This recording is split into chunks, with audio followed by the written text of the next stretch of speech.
नमस्कार दोस्तों, मैं आपका साथी व संगीत कुमार गौतम आप सभी का स्वागत है। और मैं आज आपसे रूबरू होने वाला हूँ एक बहुत ही गंभीर विषय जो आज चल रहा है हमारे देश में। पेपर लीक का जो बच्चे प्रोटेस्ट कर रहे हैं जंतर मंतर पर, सोनम वांगचुक जी को जिस तरह अरेस्ट किया गया है अनशन तुड़वाने के लिए, जो तानाशाही चल रही है देश में, उसके लिए मैं किसी पार्टी विशेष के खिलाफ नहीं हूँ मित्रों। थोड़ा क्षमा चाहूँगा इस चीज़ के लिए कि हमने मोदी जी को भी वोट किया है, जो योगी जी को करा, उससे पहले भी मायावती जी, अखिलेश, सबको वोट करते चला रहे हैं। मगर ये जो भारतीय इतिहास में पहली बार ऐसा है, हम क्रूरता देख रहे हैं मित्रों। क्योंकि भारतीय इतिहास में दो ऐसे शासक हुए हैं आज तक के इतिहास जिन्होंने नवरत्न इनके दरबार में रहे हैं। एक अपने चंद्रगुप्त मौर्य जी और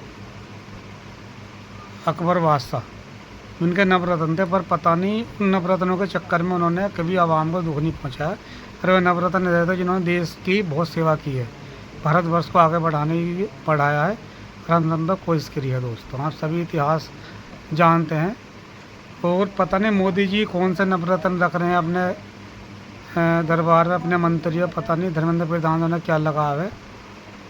धर्मेंद्र प्रधान जी का कोई ऐसा इतिहास, कोई ऐसा मुझे कोई भाई अपना बताने की कोशिश करे जो उन्होंने देश धर्म के लिए को अपना कोई बलिदान या कोई ऐसी उत्कृष्ट मतलब कोई योगदान दिया हो किसी साहित्य के क्षेत्र में, किसी भी क्षेत्र में।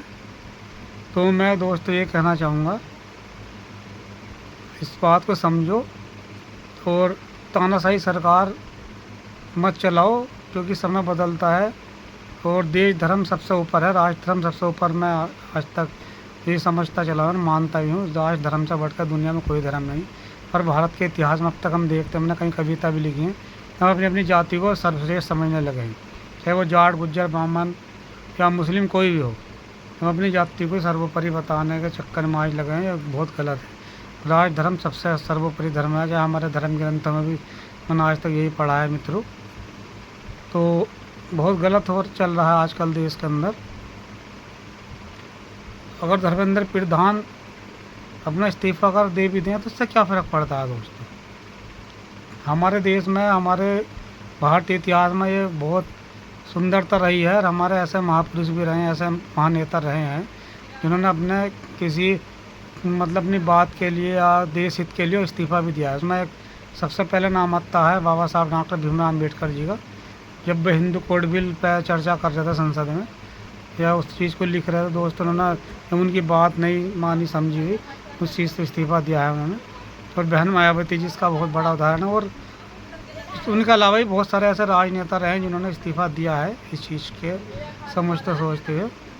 तो ये बहुत गलत, निंदनीय है वो कि। बल्कि तो मेरा मानना यह है दोस्तों, धर्मेंद्र प्रधान जी को सामने आना चाहिए था और उनको सामने से जिम्मेदारी उठानी चाहिए थी, स्वीकार करना चाहिए था। यहाँ ये कुछ नीट एग्ज़ाम में या बहुत सारे एग्ज़ामों में ऐसी घोटालाबाजी हुई है, तो बहुत अच्छा भी लगता, उनका रेस्पेक्ट था। तो अपनी जिम्मेदारी से कभी भागना चाहिए। जय हिंद, जय संविधान, जय भीम, जय श्री राम दोस्तों।